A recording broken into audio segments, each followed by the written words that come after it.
mystery, the movie, Risky Rails. Illustrated by Tommy Stubbs. Blue Mountain Quarry was a very busy place. Owen moved equipment up and down the steep walls. Rusty shunted trucks of slate. The quarry engines were smaller and lighter than the other engines and ran on special tracks.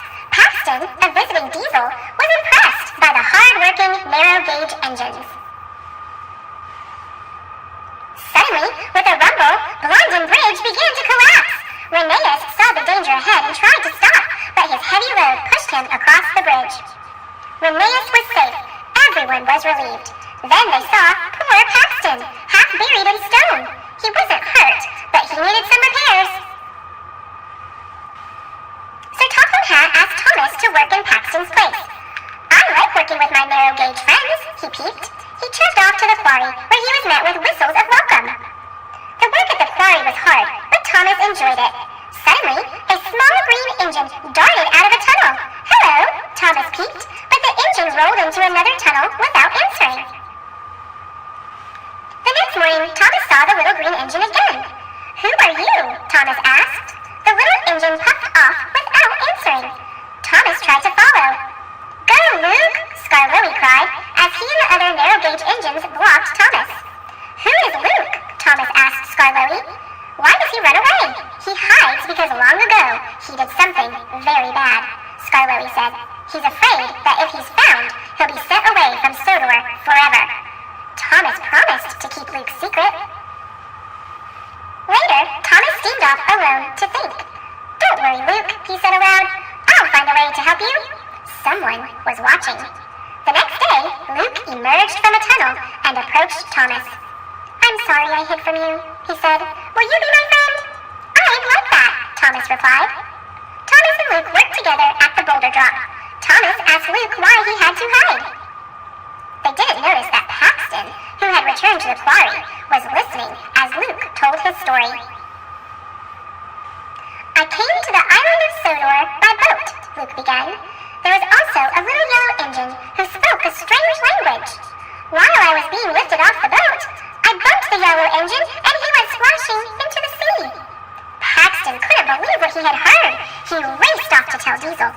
At that moment, an idea flew into Thomas's funnel. I know what I'll do, he said. I'll find out what happened to that little yellow engine. Maybe he's at the Diesel Works. Thomas was shocked to hear Paxton repeating Luke's story to Diesel. We have to tell, said Diesel. Luke will have to leave Sodor forever. Thomas had to find the little yellow engine. He chucked to the steamworks to talk to Victor. That engine was me, Victor said. Victor's story about his journey to Sodor matched Luke's. But there was one big difference. The chains holding my wheels were broken, he said. That's why I slid into the sea when the green engine bumped me. When Cranky fished me out, I was in a terrible state. It was an accident? Peeped Thomas. And you were repaired?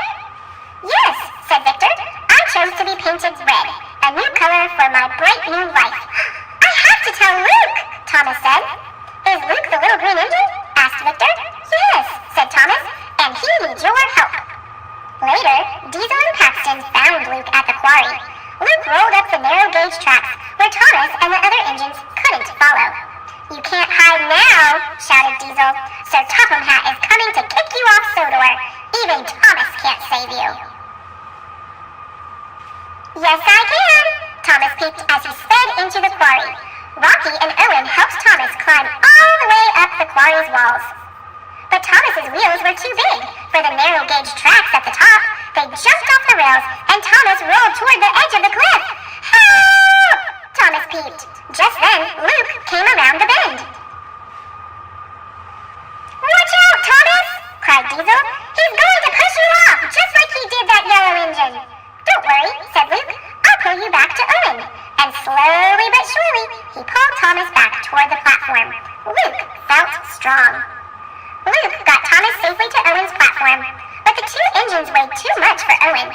The platform began to drop straight down. Cinders and ashes! Peeped Thomas. Gears whined, sparks flew, but Owen brought Thomas and Luke safely down.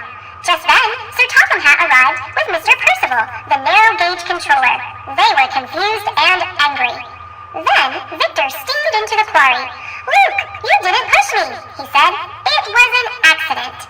Sir Topham Hatt was upset with Diesel. "You didn't find out what really happened," he said, "and the real story is what matters." "Well done, Thomas," said Sir Topham Hatt. "Today is a happy day for Mr. Percival and his engines." "Thomas has made it a happy day, sir," Luke said. "He's my hero, and my friend." Thomas and all his